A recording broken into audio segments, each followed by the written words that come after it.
Area 51. The name implies an aura of mystery, secrecy, and of course, extraterrestrial incidents.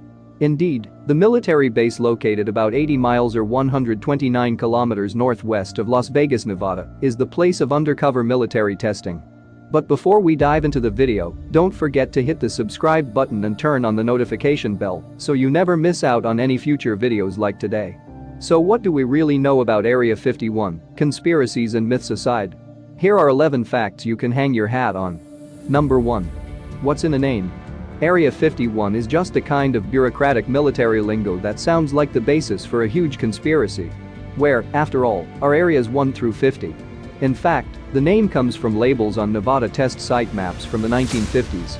Area 51 is part of the Nevada test site now called the Nevada National Security Site, a secluded area of desert 65 miles or 105 kilometers north of Las Vegas.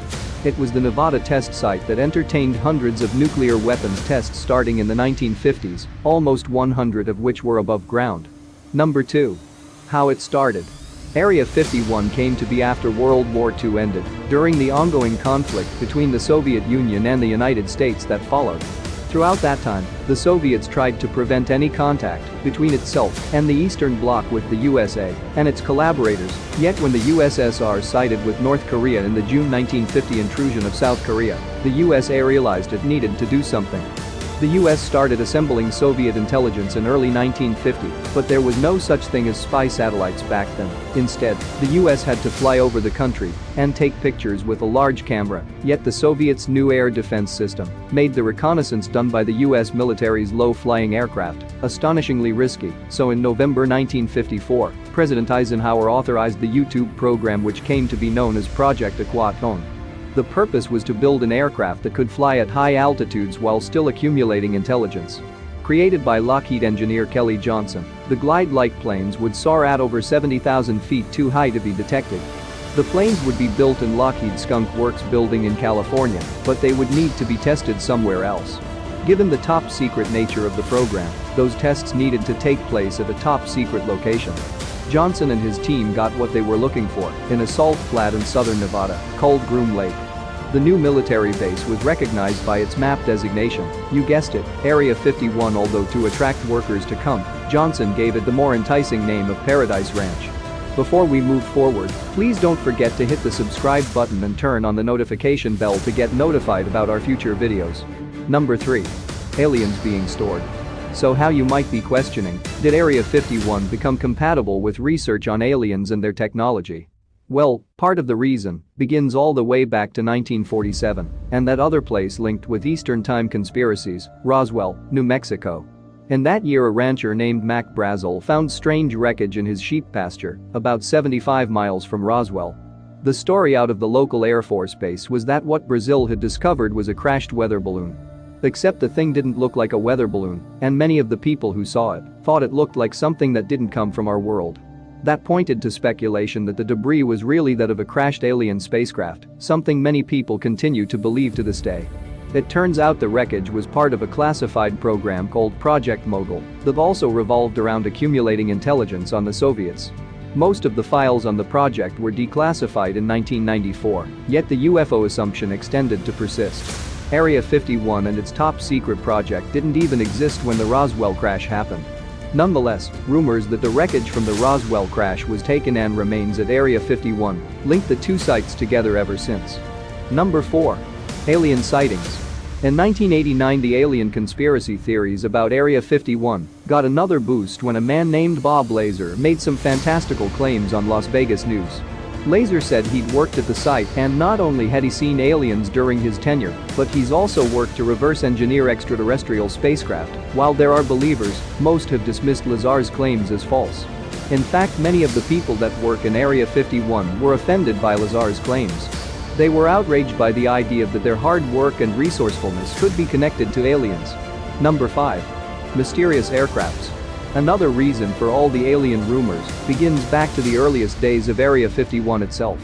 When the project got up and running in the summer of 1955, reports of mysterious flying objects around the area began almost immediately.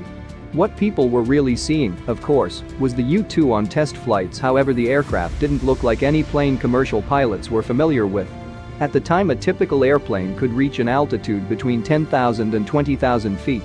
Some military aircraft were known to hit 40,000 feet, but the U-2 was flying 60,000 feet and higher. As a result, they looked like specks flying amazingly high in the sky.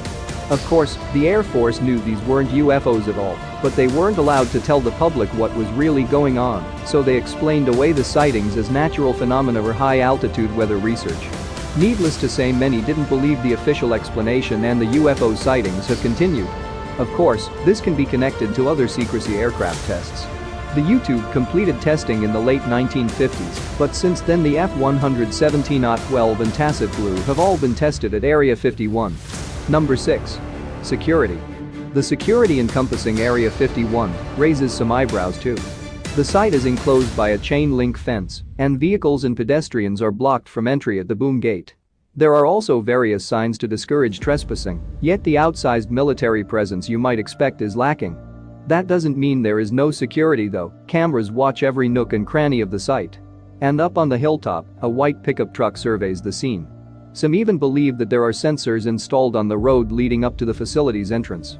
On top of that, cell service and GPS probably won't work for curious tourists, plus the inhospitable desert weather and lack of plentiful amenities like gas stations give the area a somewhat off-kilter feel. You can drive up to the front and back gates of Area 51, but if you trespass you'll be arrested and fined. A prospect that could scare even the most eager, and even if you don't try to get on the base, the Air Force won't be thrilled if you try to poke around the perimeter. Interested parties have reported that they've been heavily scrutinized and intimidated when approaching the base, and F-16 flyby has even been used to make outsiders back off. Number 7. The extraterrestrial highway. While many of the people who work and guard Area 51 don't appreciate their work's relationship with aliens, the tourist industry is another story, and Nevada has inclined into its state's connection with aliens.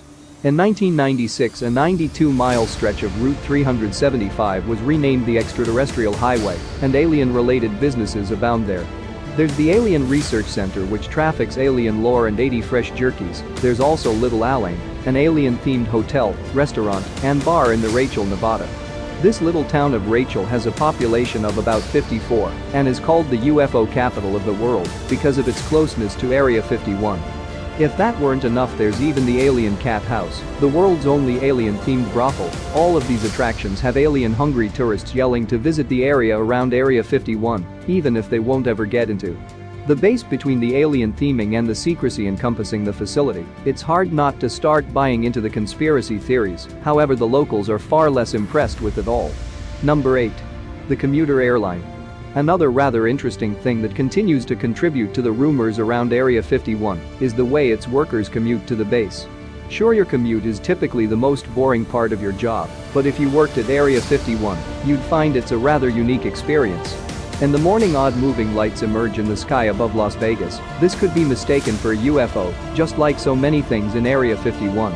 However, it's actually something a lot more mundane.